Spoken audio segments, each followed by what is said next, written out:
The first and surest sign of their influence is the corruption of thought. Where once a mind dwelt on gratitude, it now festers with grievance. Where humility once reigned, pride asserts itself with polished justification.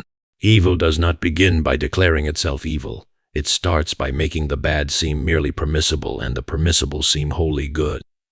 Next, observe the shifting of affections. Love, which ought to be selfless, becomes possessive or conditional. A friend who once delighted in another's happiness now begrudges it. A family member who once offered kindness now demands obedience as the price of their approval. This is no accident. There are forces that delight in turning affections into chains. Discord is another herald. Where demons tread, peace is fragile and division flourishes. If one sows strife wherever they go, if their words consistently turn hearts against one another, if they derive a secret satisfaction from the ruin of relationships, beware. Destruction is not a byproduct of their actions, it is their purpose. But perhaps the most insidious of their tactics is the encouragement of isolation.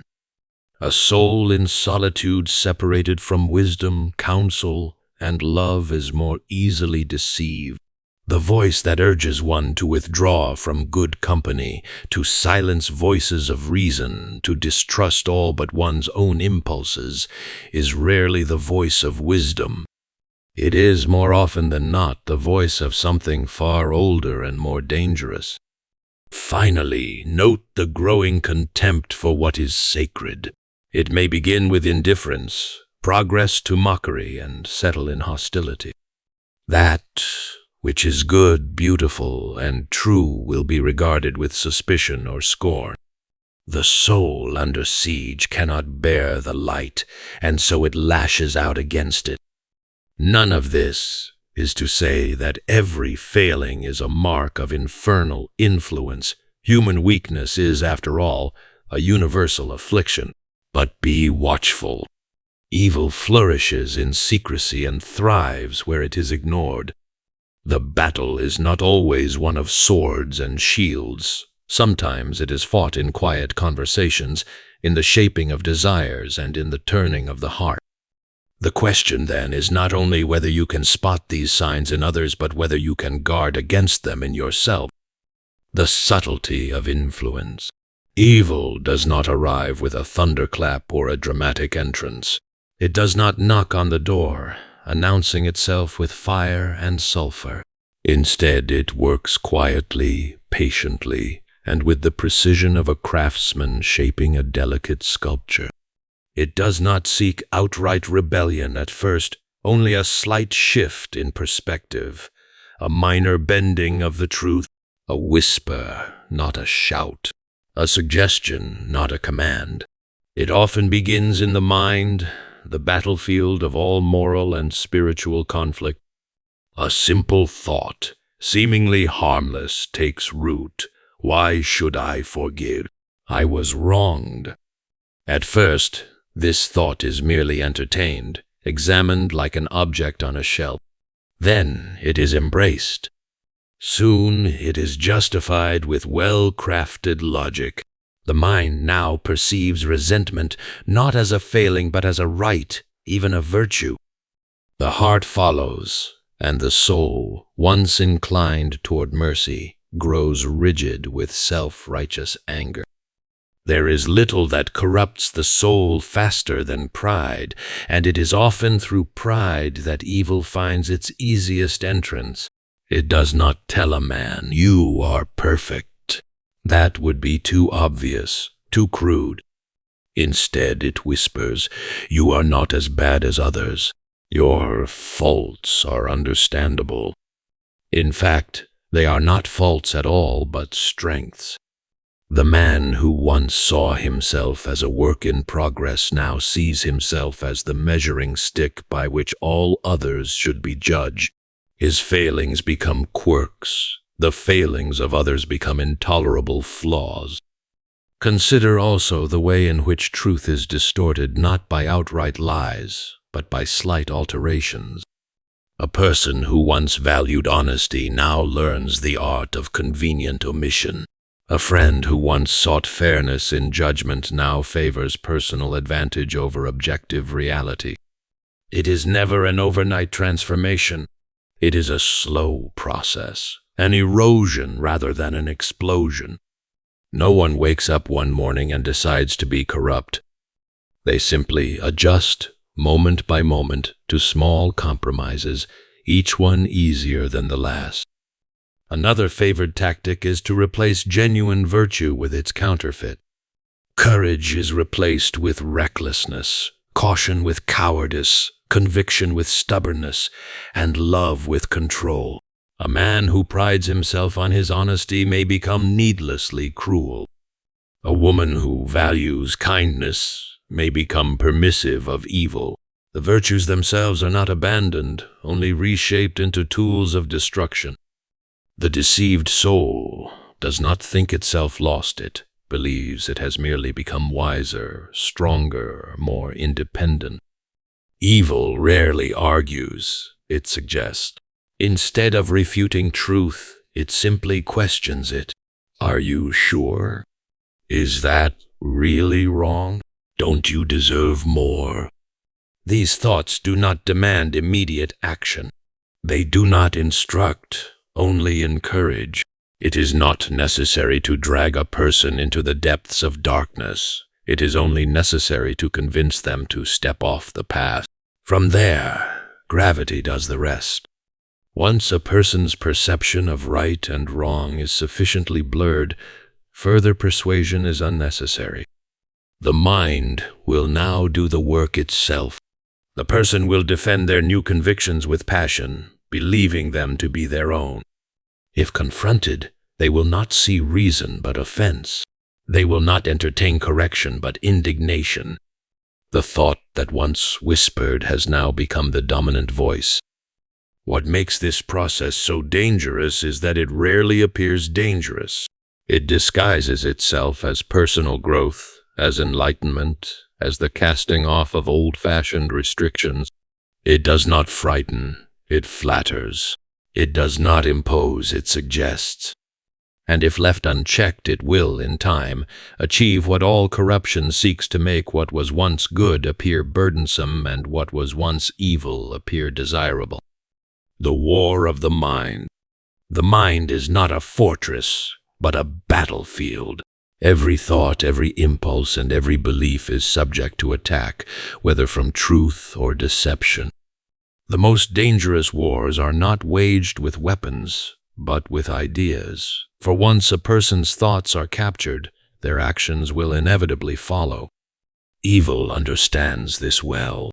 It does not seek to seize the body first, it seeks to seize the mind. A person rarely notices the first assault. It begins with a small suggestion, seemingly harmless. You should not have to endure this. You deserve better. It appears as self-care, as wisdom, as justified frustration. The thought does not demand immediate action, it only lingers, settling into the subconscious. When the moment is right, it resurfaces, stronger than before.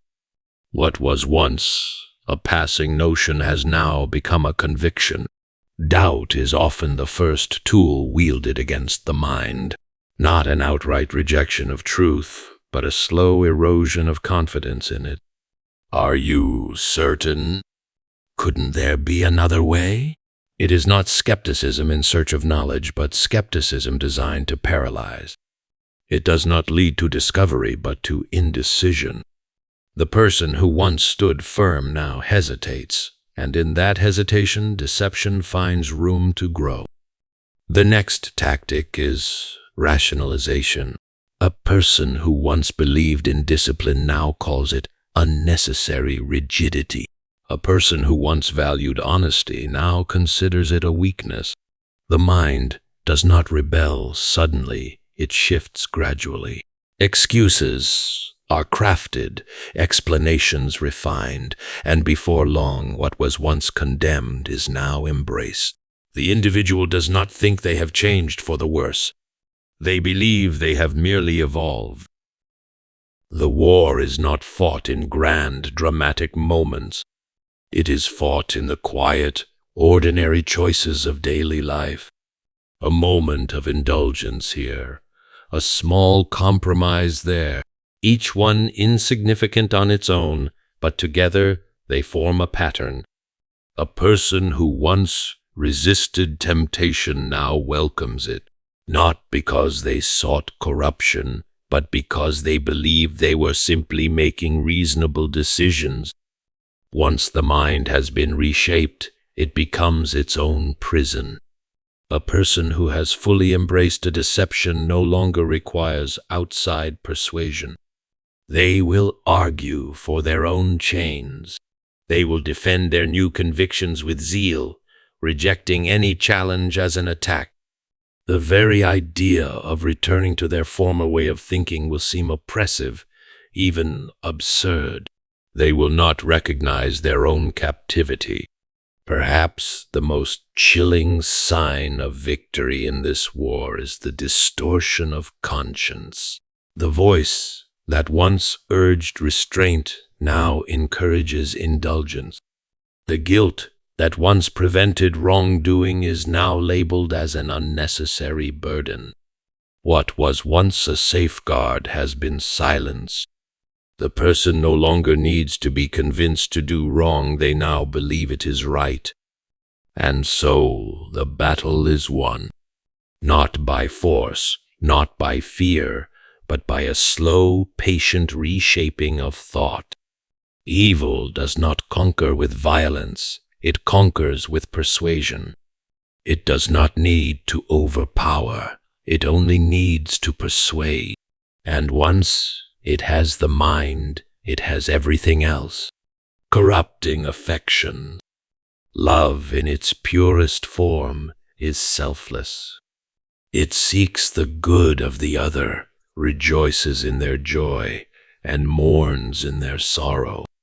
But love is also one of the easiest virtues to corrupt, for it is deeply tied to the heart. What begins as genuine affection can be twisted into possessiveness, selfishness, or even control. The corruption of love rarely happens all at once. It starts subtly, often under the guise of care. A mother who once encouraged her child's independence now clings too tightly, fearing they will make mistakes.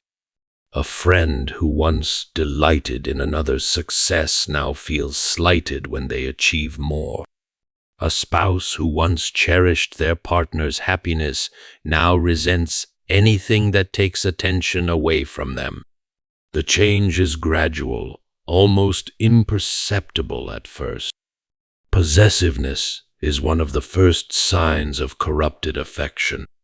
It is no longer enough to love someone, one must own them. Their time, their decisions, even their thoughts must revolve around the one who claims to love them. This is not framed as control, but as deep devotion. I only want what's best for you. I know what you need better than you do. Slowly, love becomes a cage rather than a gift. Then comes conditional love, where once love was given freely, now it must be earned. A friend who once stood by another without question now demands loyalty in return. A parent who once offered comfort now withholds it as a means of control. Love becomes something to be bartered, a tool for manipulation rather than an expression of genuine care. Resentment is another sign of love's corruption. A person who truly loves another should rejoice in their happiness, yet twisted love grows bitter when another prospers. The friend who once celebrated another's success now sees it as a personal slight. The sibling who once admired their brother or sister now resents their accomplishments. Instead of drawing people together, love once tainted drives them apart. Corrupt love also fosters an unhealthy dependency. A person becomes the center of another's world, their source of worth and identity. I cannot be happy without you. If you leave, I am nothing. What was once a bond of mutual support becomes a burden, an obligation. The one being loved feels trapped, guilty for seeking space, afraid of disappointing someone who claims to need them. Another form of twisted affection is when love becomes blind indulgence. True love requires truth, yet corrupted love fears confrontation. A father who once guided his son in wisdom now allows him to stray, afraid of upsetting him. A friend who once challenged poor decisions now remains silent, unwilling to risk the relationship. This is not kindness, but cowardice disguised as love. Perhaps the darkest corruption of love is when it turns into cruelty. Some call it tough love, but in reality, it is neither tough nor loving. A person excuses their harsh words and actions by claiming they are necessary. I only criticize you because I care. If I didn't love you, I wouldn't be this hard on you. But love in its truest form does not wound for the sake of wounding. It does not tear down under the guise of strength. Once love has been twisted, it no longer fulfills its purpose. Instead of bringing joy, it brings burden. Instead of offering freedom, it demands control. Instead of lifting others up, it weighs them down. And all the while, the one whose love has been corrupted does not see themselves as changed. They believe they are loving as they always have, only deeper, stronger, more passionately. But love, true love, does not seek to possess. It does not demand in return. It does not seek its own gain at the expense of another. And if affection has become a source of pain rather than joy, a weapon rather than a refuge, it is no longer love, it is something else entirely.